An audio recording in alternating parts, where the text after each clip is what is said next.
এক সময়ের কথা, গ্রামের এক প্রান্তে একটি ছোট্ট বাড়ি ছিল। বাড়িটি ছিল মাটির তৈরি, ছাদ খড় দিয়ে ঢাকা, আর চারপাশে ছিল সবুজ গাছপালা। এই বাড়িতে থাকতেন মাধব আর তার পরিবার। মাধব ছিলেন গ্রামের একজন সাধারণ কৃষক, যার প্রধান কাজ ছিল জমিতে ফসল ফলানো।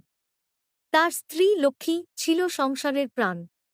প্রতিদিন ভোরে উঠে লক্ষ্মী রান্নাবান্না করে আর মাধব মাঠে চলে যেতেন কাজ করতে। বাড়িটি ছোট হলেও তাদের ভালোবাসা আর আন্তরিকতায় পূর্ণ ছিল।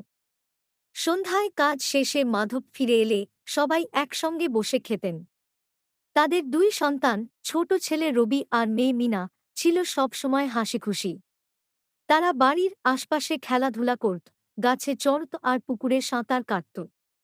একদিন প্রচণ্ড ঝড় উঠল। বাড়িটির ছাদ উড়ে যেতে লাগল। কিন্তু মাধব আর লক্ষ্মী মিলে